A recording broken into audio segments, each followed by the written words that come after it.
Seems to be a lack of installation videos showing how to install the parking mode cables on a lot of dash cams. We have a Garmin Dash Cam 45. I may do a review on this later. Let me know in the comments down below if you'd like a review of this dash cam. So far it's worked out great, but we're going to hardwire it. This is the factory Garmin dash cam kit that they provide, and so this is what comes actually in the package.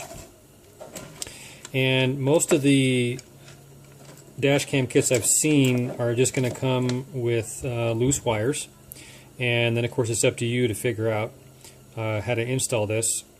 The red wire needs to go to an accessory, the yellow wire needs to go to constant 12 volt power, and then the black of course is a ground. Now, one of the things that I wish they would include in this kit that would make this installation a heck of a lot easier, and actually found these at a local auto parts store, is this. And this is a add-on fuse kit, and it looks like this, and it comes in two different sizes. This is for the mini fuse, but if you have the regular size spade fuse, they have that size as well. So this will plug into a spot in your fuse box and allow you to still plug that fuse in for that circuit, but then it provides this pigtail that you can hook up to these wires here. So this is what I'm going to use. I have two of these I purchased. You can get these at AutoZone or O'Reilly's or whatever your local parts store is. This is the box, little fuse. This is the brand that O'Reilly sells. These were a few dollars a piece. And now I'm doing this installation on a Buick Enclave. I'm not going to go into detail on how I routed these wires from the dash cam down to my fuse box. That is going to vary depending on the type of vehicle that you have. But I will show you my fuse box layout and exactly how these work.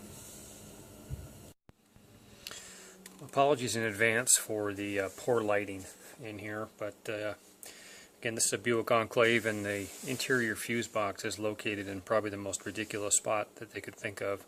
It is on the passenger side, underneath the dash, underneath this little trap door, and it's actually way up in here. It's pretty ridiculous.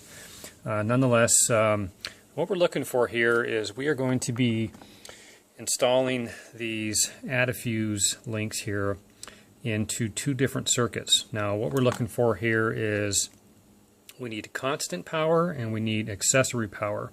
So constant power obviously has constant 12 volt. The accessory only has 12 volts when the key is in the on position. So knowing what I know about my car, and like most cars are, a constant 12 volt source that you would be looking for would be like an interior dome light, and an accessory would be like the radio fuse that only comes on when the key is in the on position. So I'm going to be installing these in those fuse positions. But first what I'm going to do is I'm actually going to go ahead and crimp these connections together. These pigtail wires are pretty short. Once I get them up in the dash here, it would be pretty hard for me to get my tool up there and get these crimped on. So I'm actually going to crimp these on first. Okay, wires are crimped on. And also, as luck would have it, I need a ground for this. And right here, I found a great ground on the body that's already in place, so I'm going to go ahead and try to use that when I get everything done here. But first, let's go ahead and get these fuses pulled out and get everything hooked up here. So there's the final connections. I ended up using the radio fuse and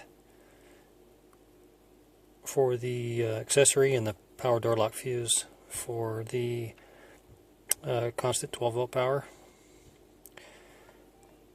Hopefully that helps anybody that has questions about that. If you do have any further questions, you can leave a comment, or if you'd like a review of our Garmin 45, leave a comment as well. Thanks very much for watching.